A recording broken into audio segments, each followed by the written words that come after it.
Today, the color line is the power line, is the poverty line.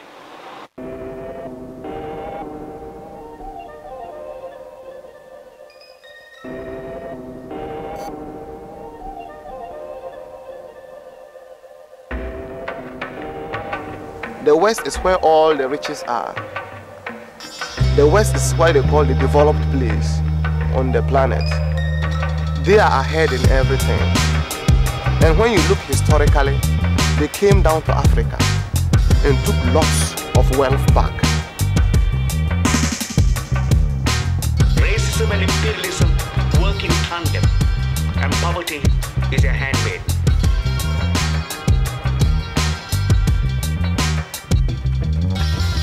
First of all, Ghana is the creation of colonialism. There was no such entity as Ghana. What you had was a number of ethnic-based kingdoms or states before colonial rule. During this period, all the various Europeans that were here specifically for trade. First gold, then there was a shift to slavery. The white man came the sea and definitely stayed on, and it was easier. They built all the infrastructure, just taking material from the interior to the beach and ship them away. Slavery also came on that way, you know. So blacksmiths, carpenters, we had the local carpenters, farmers. The stronger people were taken out. And they are actually now benefiting other countries in the world. See, Ghana is one of the countries that people praise, but it's also one of the countries that has been subjected to the minutest external management. Every factor, element of policy making, interest rate, exchange rate policy, your spending priorities are basically hooked into your agreements with the IMF and the World Bank. Its ideology introduced in the early 80s through structural adjustment programs that basically redesigned an economy to fit, to serve foreign investment. Government rhetoric is always foreign investment. Clean your streets, not because it's good for your health, but we don't want foreign investors to come and see shit lying on the streets. Dismantle your labor laws, not because we think it is important, necessary to generate overall production so that our workers will get, many people will be employed, but because it's an important condition for attracting foreign investment. One of the things that Structural Adjustment Program recommended was the removal of subsidies on agric, on health, on education. And this is a developing country, and you're purely agrarian economy. And you do this, you are killing your people and you are killing the country. Because of low levels of income, because people are not happy and satisfied with the system here, a lot of the people we are training are going abroad. For example, 2/3 of the doctors Ghana has trained since 1969 are practicing abroad. They are not in this country. If you train a person like me or a doctor for many years, you go around and you develop some skill and you basically leave. That means that you are transferring a stock of wealth, which is knowledge and skill, into building an entirely different economy. And those losses are both direct in terms of what you will contribute to the economy, and indirect in terms of your potential contribution to creating new human resources.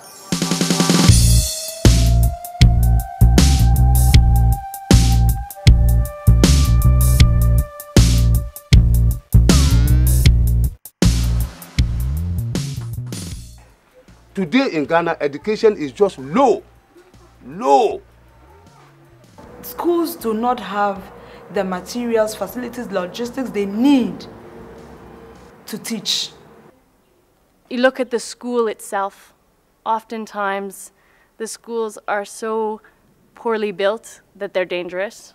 They can actually crumble and fall and be a harm for children and not a safe, secure place that we're used to. In terms of teaching, motivation of teachers is a huge issue.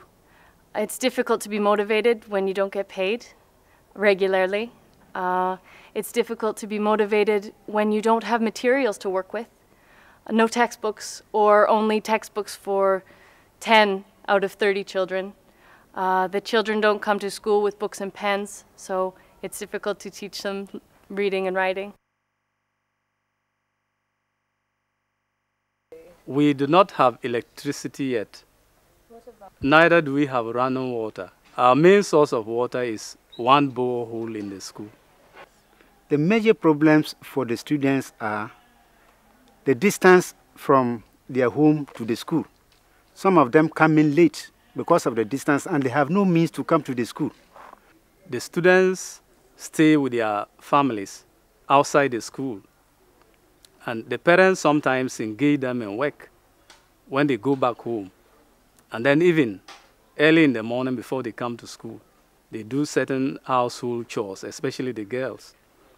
And by the time that they arrive in school, some of them look tired. You will be occupied with a lot of work in our various houses. So in the house, they may give you a work which will prevent you from coming to school that day. Our house, we don't have lights, so I also go to my friend's house around 4 and read, then till morning 6, I bath and come to school. My younger sister too helps me in the rest of the work. She will get up and sweep, and go and fetch water before she goes, and I'll also do the cooking and the other things in the house, and we'll help our mother to prepare her food. There have been some teachers and even non-teaching staff who were posted here, and when they came out, they really reported, saw the condition, and went away, and never did stay to do the work. We do not have enough science teachers in our schools, or enough science graduates. So we needed Bruce to come and take up that job of teaching science.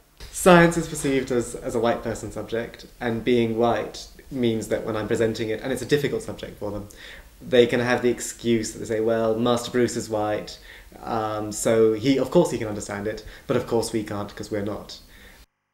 One thing is the teachers are very badly paid. I mean, I guess now they're probably being paid for a reasonably qualified teacher, probably £30 a month, that sort of range, which is horrendous.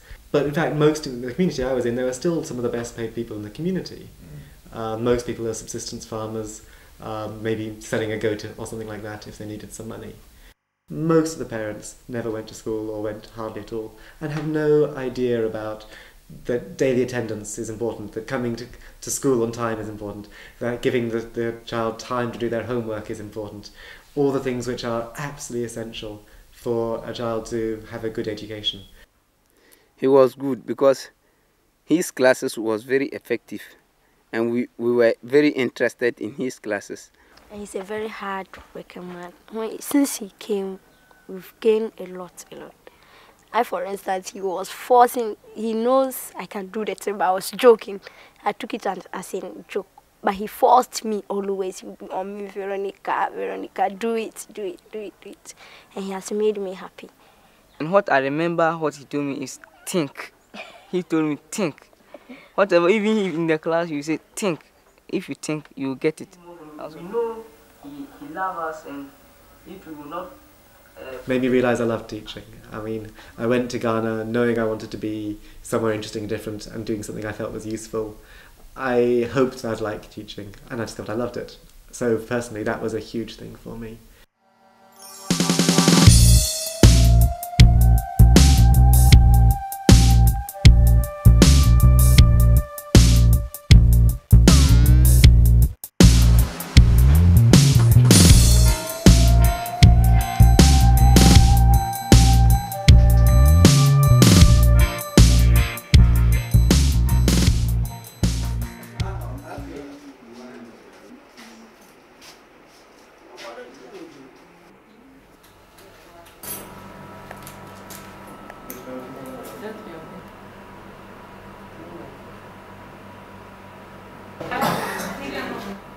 You can't afford to go to the hospital.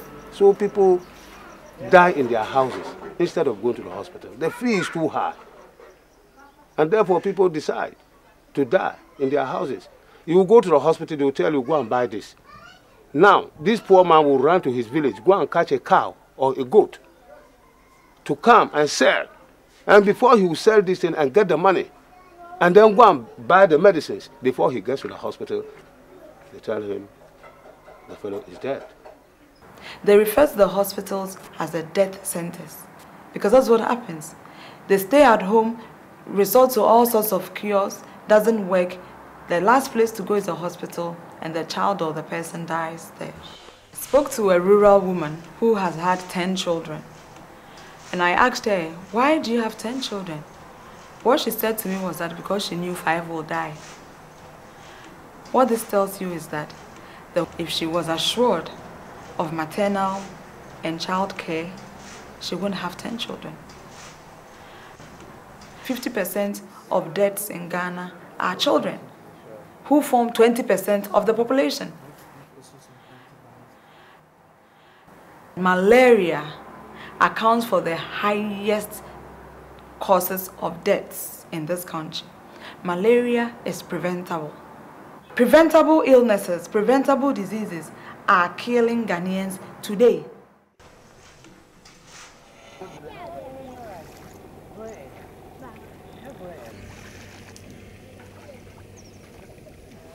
Okay, my title is Health Educator, and the main role is to work with women's groups in our communities. We have 15 communities currently.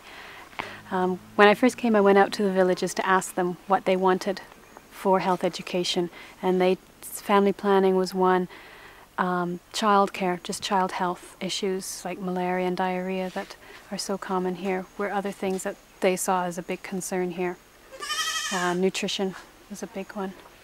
I feel I've been accepted by people in the community, and they're willing to listen to anything when I come out to discuss things. I think I've had at least some impact or made progress in all of the areas that I came out here that my job description entailed. Okay, what you saying that one of the benefits of family planning is that so I think there are definitely changes happening. I do see things changing here. Sure, family planning, and you're coming in. It has enlightened them. I didn't want to come out with sort of save the world expectations or anything like that, and so I haven't been disappointed in that area because it's hard to measure. Someone who says, you know, ours is more qualitative change than quantitative, the work we do, trying to change behaviors. So in only 2 years it's difficult to measure if there's been a lot of behavior change. We're training of peer health educators, so we have people in the community who will carry out health education so they're not dependent on just the program to access that information. We have got a man and a woman from each of our villages, and we just want to equip them with up-to-date, accurate health information and to encourage them, whether it's in big groups or small groups or just leading by example in their living healthy lifestyles or health promoting activities. So far, all we've managed to provide them with is condoms for selling in the community, and I have provided them with model wooden penises to help with their condom demonstrations. It's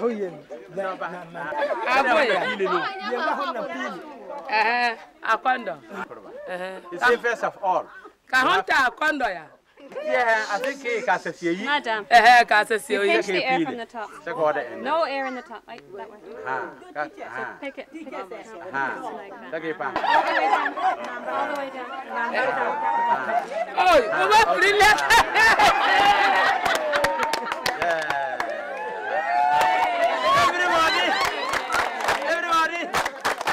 Everybody! The Ministry of Health, I see how they do a lot with very little, and I really admire them, and I've enjoyed collaborating with them. What's acquired? I also work with the schools, again focusing a lot on STDs, HIV, AIDS. From somewhere. You don't just get born with it, or it's not just in you. You have to get it from somewhere. Immune deficiency. That means you are lacking in your immune system. Certainly when we talk about issues like HIV, AIDS, and the global impact of that, and specifically the impact on Africa and sub-Saharan Africa, I do see that we can really work on something like that, and a local effect on that hopefully will spread out further. There are Ghanaians who could do this job, and I think that will be the next phase with the next volunteer that replaces me, if there is one, that they will work with a Ghanaian health educator and have them ready and in place to function when they leave. One of the biggest things I've just been trying to say is, just because I'm white, I don't know it all. Like, a lot of my co-workers will say, well, you come out and tell them about exclusive breastfeeding, because you're white, they'll believe it.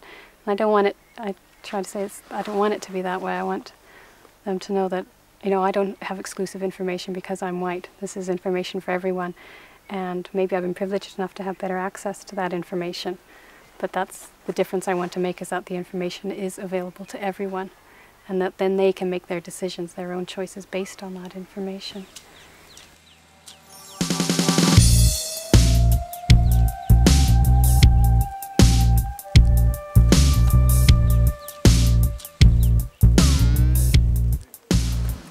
How can you, as a developing country, tend to concentrate on the development of the cities and forget about the development of the rural areas, when you have about 70%, 60 to 70% of your folks in the rural areas? When you have the rural women providing or producing 70% of the food you eat in a country, and you can't develop simple roads in the rural areas, you can't develop simple infrastructure in the rural areas, no, there's something wrong. The most important thing is agriculture, to get more food for the people. When you see these farmers, sometimes they are very malnourished themselves. Sometimes they are not strong at all.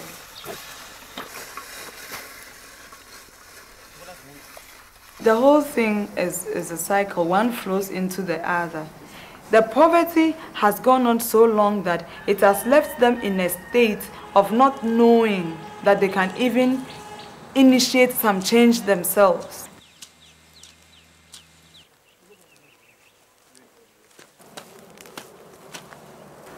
There is now a problem with soil fertility because the population is increasing here in Ghana, so there is more demand on food. This means that the farmers, they're farming the same areas of land year after year, so they cannot leave it fallow, the land fallow, for the nutrients to be recycled. The project is basically a research project, and in our soil fertility component, we are trying to find out which are the most appropriate types of green manures, of legumes which we can use to add nitrogen to the soil, also which are the most appropriate types of animal manures and what rates we should apply them at. For the farmers, one of the most important things for them is to be able to have enough food to eat. And if they're having to spend a lot of money on all of the chemical fertilizers and such things, it means they have less to spend on other things.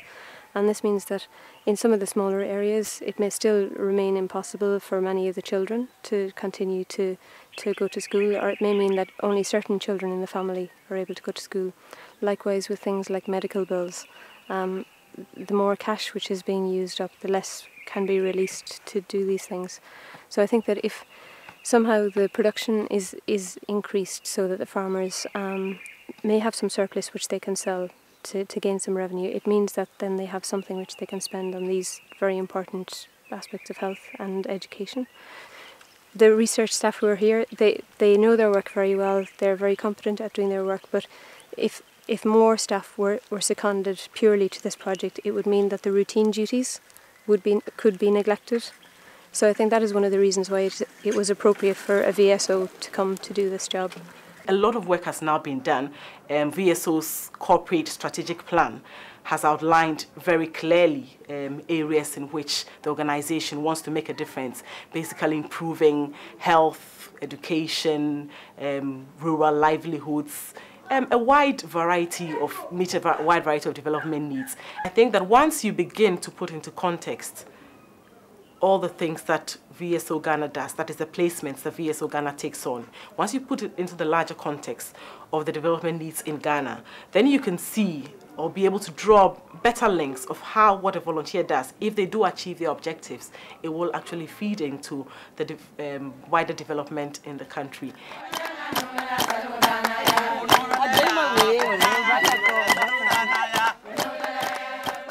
think it's a mutual learning exercise. I don't see it as a knowledge transfer exercise. From what I have known from volunteers, they learn just as much as they give. In many cases, what they give, the greatest gift they give, is not really technical assistance, it's work culture. And many people have said often they learn from this volunteer sitting at his or her books or her office constantly, and you know, even when they have a headache.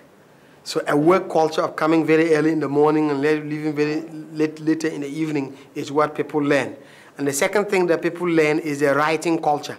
Ghanaians are oralists. We like to talk, and we hardly like to write. And volunteers coming from abroad are always writing. So they're always recording and pushing some of their counterparts to do some of the writing as well. So, but it is usually a mistake when volunteers go into fields, except maybe for teaching, and believe that they are going there principally to transfer knowledge. It creates crisis with their counterparts very clearly, because clearly there are some things you know and many things you don't know, really. It presupposes a power imbalance. You are coming to give and we receive, and that creates a tension, usually. And for that reason, volunteers sometimes tend to be treated as experts over and above their local counterparts, who may have had a lot more experience and have a long tradition hanging around there and dealing with the issues. So that also creates sometimes quite a bit of tension. And the perception of coming to transfer knowledge also sometimes creates frustration for the volunteer, when the volunteer does realize that there's really not that knowledge to transfer, but that you have some things to share. And some people do not have the humility, you know, to learn and to agree that they don't necessarily have so much to give. That creates frustration. I definitely do appreciate the work VSO is doing in Ghana, the work the volunteers are doing in Ghana. But you see, most of the time when they come, you speak with them. 2 months after that, you meet, you speak to them. 6 months after that, you meet, you speak to them. Oh, it's great. And the next time they sit together, it's all complaints about Ghana and how Ghanaians are corrupt and how Ghana is this, how Ghana is that. Why are you here? Go back home. You know, I find it disheartening at times when you have volunteers who are complaining about everything in an organization. You know, how corrupt everybody is, how lazy people are, you know, and do not recognize the context within which people are operating, and the fact that whilst you have left home and have come for 2 years, and your main focus is to do a job and nothing else. I mean, the Ghanaian who has been here for years before you came and who will continue for years in that placement has a lot of things on their mind. I mean, survival is a big concern for most Ghanaians. Me, even as a Ghanaian, if I went to live in the north, I can imagine that it will probably take me much more than 2 years for me to feel that I was integrated into the culture up north, you know, and I'm Ghanaian. You know, so I think when we talk about how well can volunteers get integrated, we need to recognize that there are different cultures, and there's a limit to how much somebody from one culture can go and be wholly immersed in another culture and feel that they are completely integrated. See, the wine skin reflects 2 things. It reflects a history of European domination of this society. That was the mentality issue. That would take some time to deal with. But secondly, it reflects wealth, in the sense that what they see in television and what they see in terms of the white people living in this country, they are marginally living better. They drive cars. They are bosses. They are not low-level workers who come here, except volunteers, for that matter. So a white person who roaming around here is a symbol of both political power, wealth, and knowledge. I'm very much also concerned about what their role is doing to us. Is it helping us out of our colonial mentality that we need only to rely on the white person? Or is it perpetuating that? Is it challenging the status quo in any way? I mean, some employers will be honest enough to actually tell you outright that, look, if I have a white person, it will make my staff will listen to the person more. They'll be more motivated. I mean, one employer said to me that, oh, if my students see that this white person has come all the way from England to come and teach them, they'll be more serious than when they see the Ghanaian teachers. You know, so for me as a Ghanaian, I find it quite saddening to say that still, I mean, so many years after independence and colonization ended, there's still a lot of Ghanaians who believe that the white man or the person with the white skin knows more than the Ghanaian.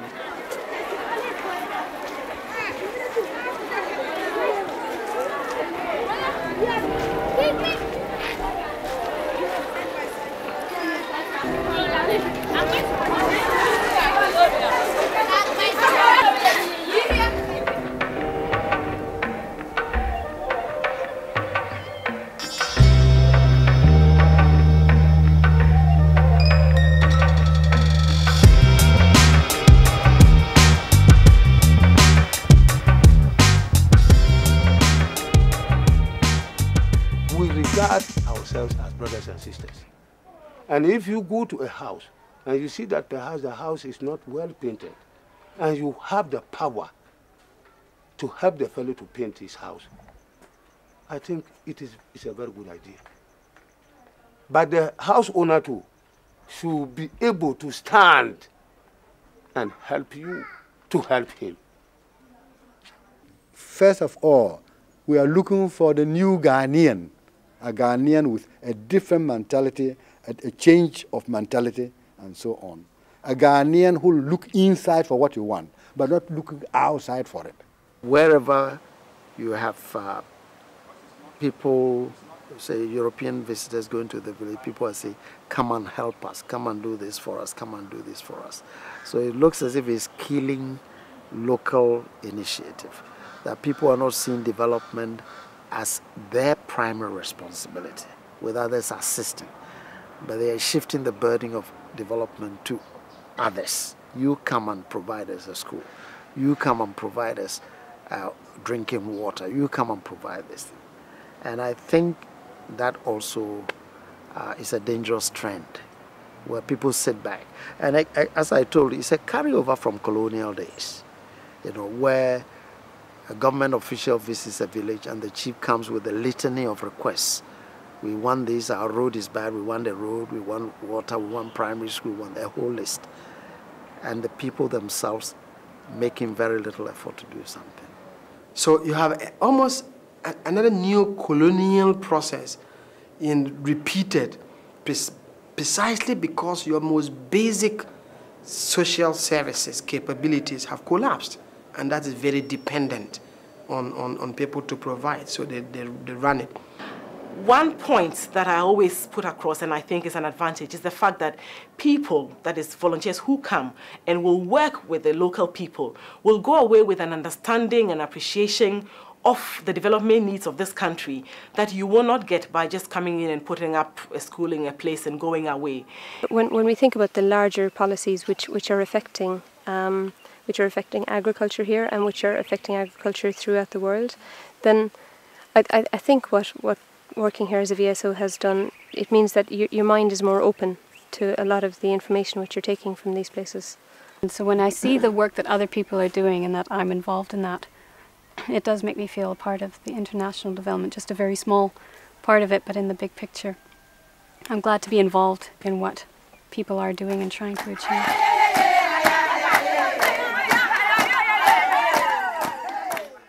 And then it's a long process, but when these people also maybe get into positions where they have to make decisions about developing countries, then maybe they'll understand a bit better what goes on here and what the needs are.